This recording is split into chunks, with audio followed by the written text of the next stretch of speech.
Hay veces en que el pensamiento no sigue una línea recta. Se frena, duda un poco, se queda escuchando. Empieza a sospechar de esos caminos que parecen demasiado seguros.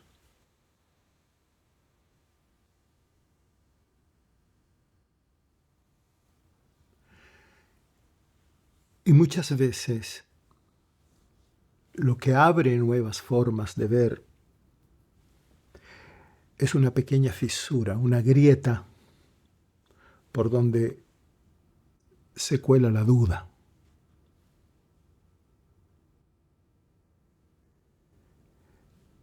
Eso que parecía estable empieza a tambalear porque estaba sostenido por rutinas invisibles, por estructuras que repetimos sin darnos cuenta.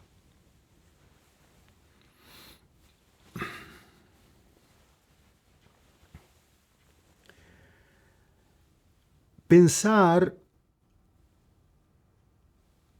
no es juntar certezas, es más bien aprender a percibir lo que no encaja del todo y no podemos nombrar fácilmente. Es abrirle espacio a aquello que todavía no toma forma, pero que ya empieza a hacer ruido, a insinuarse. Hoy vivimos en un tiempo que pide respuestas rápidas, claridad inmediata, decisiones firmes.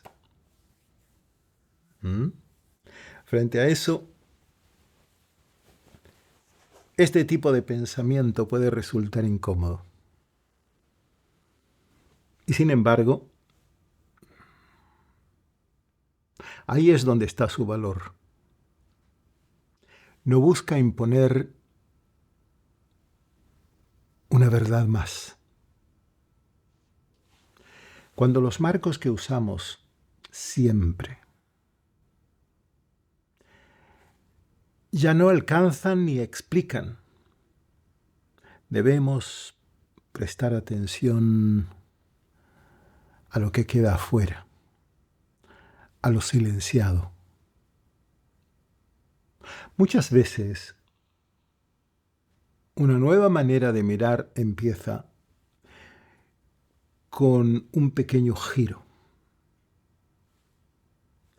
Basta mover un poco el ángulo, cambiar la forma en que usamos las palabras, para que lo que parecía evidente se vuelva incierto. Si sostenemos la duda un poco más, puede aparecer algo que no estaba planeado, pero que reconfigura todo.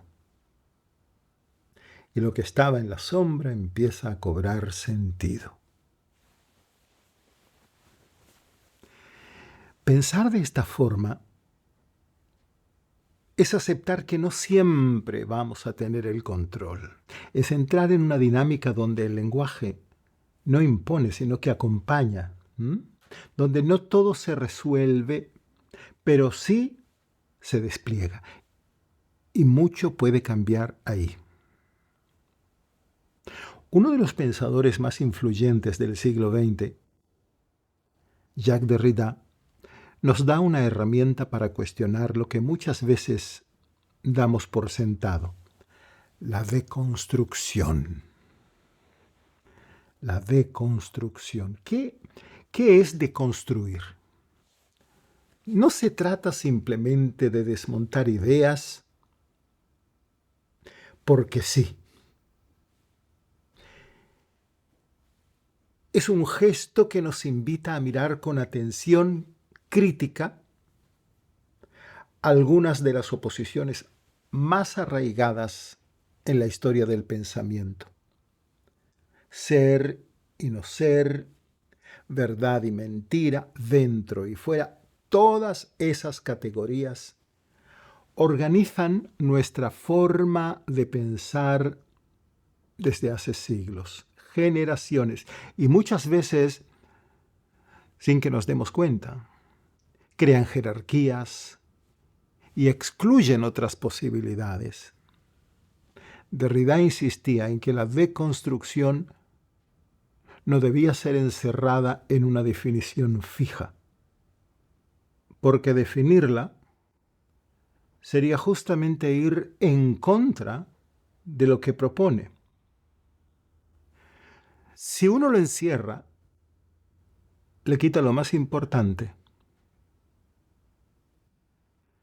su capacidad de abrir, de explorar lo que queda fuera de los márgenes. La deconstrucción sirve, entre otras cosas, para mostrar esas pequeñas desigualdades que están escondidas en las estructuras que parecen neutras o neutrales.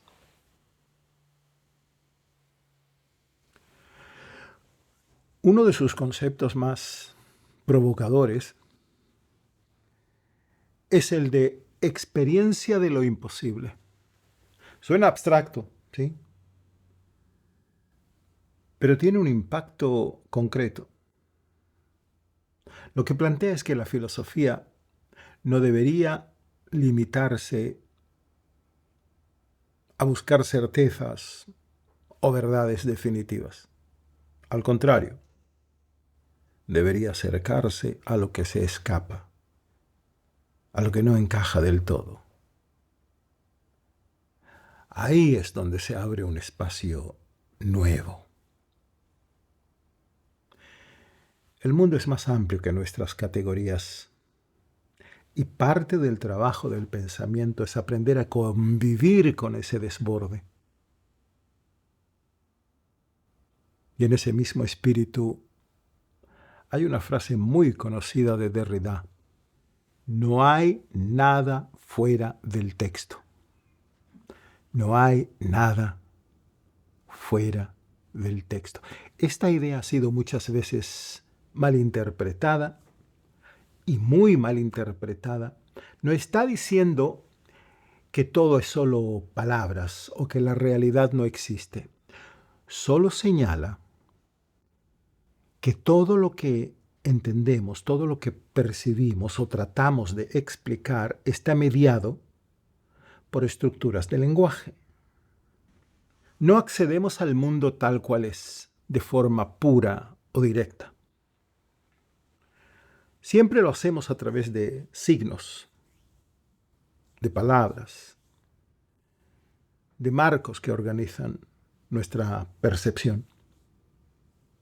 En ese sentido, el lenguaje no es simplemente un espejo que refleja lo real. Es más bien una red, un filtro, una forma de construir el mundo que habitamos. Y por eso, comprender cómo opera el lenguaje es también una forma de comprender cómo pensamos, cómo vivimos y cómo podríamos transformar lo que nos parece dado. Uno de los aportes centrales de Derrida es su crítica al logocentrismo. A lo largo de la tradición filosófica occidental se ha privilegiado la razón y el discurso como si fueran los únicos caminos válidos hacia la verdad. Dentro de esa tradición, Derrida identifica una tendencia que llama fonocentrismo, la idea de que la voz, o sea, el que habla, tiene una autenticidad mayor que la escritura porque se la considera más cercana al pensamiento. Sin embargo, para Derrida, Tanto la escritura como el habla están atravesadas por el lenguaje y sus convenciones. No hay una forma de expresión más directa o transparente que otra. Ambas están igualmente mediadas y ninguna tiene acceso privilegiado a la verdad. Este planteamiento no se queda en una discusión técnica sobre el lenguaje. Derrida introduce una noción muy sugerente, la idea de resto. Resto. Todo sistema de significación, por más coherente que parezca, deja siempre algo fuera. Al construir un sentido, queda un margen que no logra ser completamente explicado o absorbido por las categorías disponibles. Ese resto no es un error ni una falla menor. Es una señal de que ningún sistema de pensamiento logra cerrarse por completo. Y precisamente en ese margen opera la deconstrucción, señalando los límites de lo que parece estable o definitivo. Un ejemplo, un muy buen ejemplo, aparece en su texto Fuerza de Ley, donde Derrida establece una diferencia entre derecho y justicia. El derecho es una construcción histórica y contingente, moldeada por las condiciones sociales y políticas. En cambio, la justicia no se deja encerrar en normas fijas ni definiciones cerradas. Siempre desborda lo establecido. Esto no invalida al derecho, pero sí nos recuerda que no puede agotar lo que entendemos por justicia. Siempre queda algo más allá de las leyes que obliga a revisar, ajustar y repensar las estructuras que hemos creado. Otro punto clave en el pensamiento de Derrida es su enfoque en el otro, pero no se refiere solo a alguien diferente a nosotros, ¿no? Sino que habla de todo aquello que pone en tensión nuestras categorías, nuestras formas de entender el mundo. El otro representa una diferencia que no se puede reducir ni clasificar fácilmente. Para Derrida, abrirse a esa diferencia tiene un valor ético muy fuerte. No se trata de incorporar al otro a nuestras propias lógicas, como si tuviéramos que entenderlo desde nuestros propios esquemas. Lo importante es permitir que esa alteridad nos desestabilice, que nos cambie, que nos transforme. A esa actitud la llama mesianismo sin Mesías. Una disposición a lo que está por venir, sin aferrarse a ninguna figura, promesa o certeza. Ahí es donde Derrida ofrece una verdadera lección de humildad. Nos recuerda que nuestras ideas, nuestras formas de hablar y pensar no lo abarcan todo. Y reconocer esos límites no es una derrota, sino una posibilidad. Nos abre un espacio para crecer, para cuestionar y reformular lo que damos por hecho. Esto se ve muy claramente en De la Gramatología, uno de sus textos más conocidos. En ese libro, Derrida critica la idea de que la escritura solo sirve como apoyo para el habla. Al contrario,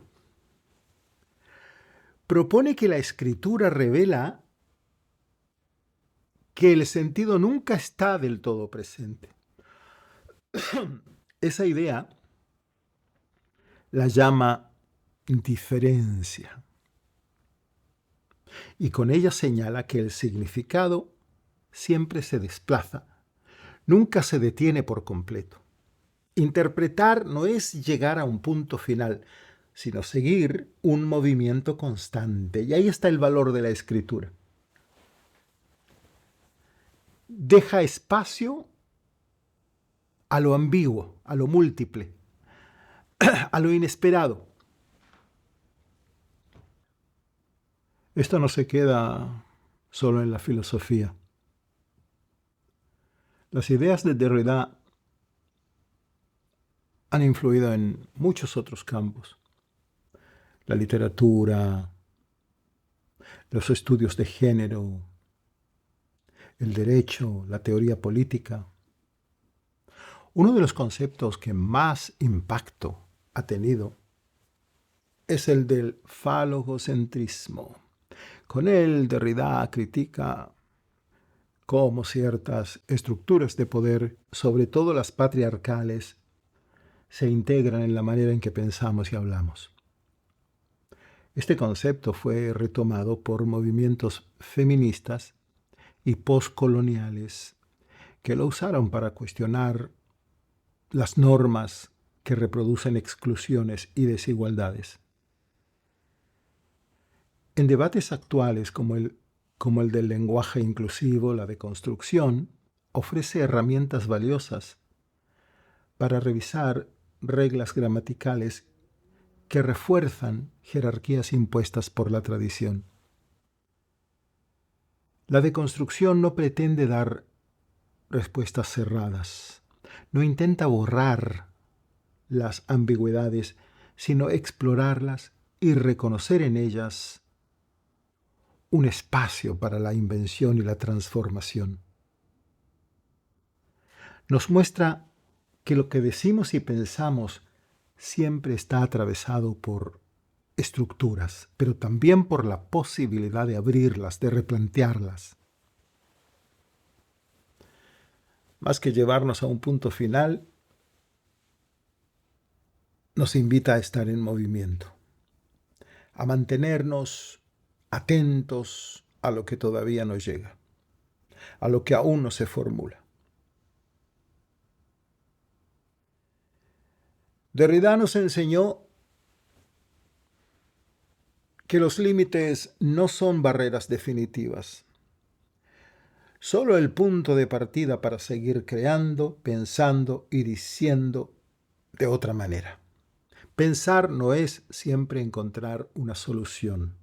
A veces es simplemente sostener una manera distinta de estar en el mundo, es habitar el pensamiento como si se habitara una frontera, sin apurarse a cruzarla, sin levantar barreras, dejando que ese límite se vuelva un lugar posible, un lugar donde quedarse un rato, donde permanecer.